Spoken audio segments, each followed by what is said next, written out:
ואז אני חוזרת הביתה, ליום בחסות הבדידות כי נפגעת. אתה רע לעולם כי אתה לא מבין מה אתה, כולך מבולבל בין רצוי למנוצל. אתה שואל את עצמך למה באת אליי, למה המילים שלי קשות לך מדי. אל תענה כי את אישה ואני ילד ואני לא סובל את עצמי. למה אתה מרגיש כל כך קטן? מה הכסף שלך לא קונה את הנחת שלי? חבל. אתה כל כך פחד מהעומקים שלי, אז אל תתקרב אליי. אתה יקר לי מדי בשביל לשתוק אולי. אם הייתי צריכה שתבוא עד אליי בשעות לא שעות כי קשה לי מדי, אם הייתי בוכה לך על החזה, תענה לי עכשיו מה היית עושה? מה הייתי צריכה שנברח לכולם בימים לא ימים? אני הורגת פה די. אם הייתי שותקת מילה לא יוצאת, אבא שלי מה כבר היית עושה? מה היית עושה?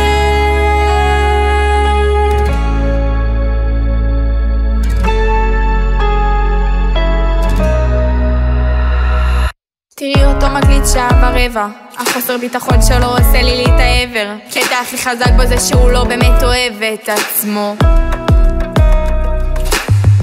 ואז זה מתיישב עליי. אני פסיכולוגית לנשמה שלו כואב, אני אכתוב עליו שירים כמו אנטיביוטיקה ללב, אני ארפא אותו. הוא מספר לי שהאקסי שלו בדיוק התחתנה, ואח שלו הזמר הכי חזק במדינה, והלב שלו זהב, והנפסים שלו חלודה, ואז עצרנו לשתות. ואני עונה לו יש לך אופי של כוכב, ואהבה שאתה מציע לי בוודאות תכאב. קורא לי אבא שלי ומכיר אותי מעכשיו, אבל בא לי הכל.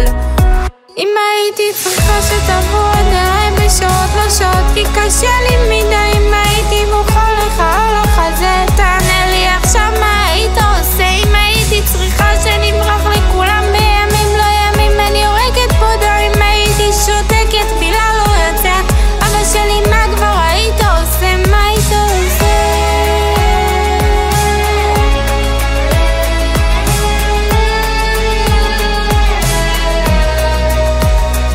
מספר לי שהאקסיט שלו בדיוק התחתנה, ואח שלו הזמר הכי חזק במדינה, והלב שלו זהב, והנמסים שלו חלודה, ואז עצרנו.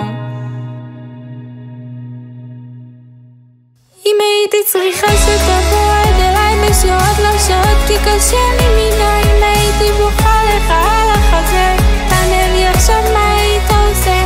מה הייתי צריכה שנברח לכולם בימים לא ימים, אני הורגת פה די. אם הייתי שותקת מילה לא יוצאת, אבא שלי מה כבר היית עושה? מה היית עושה?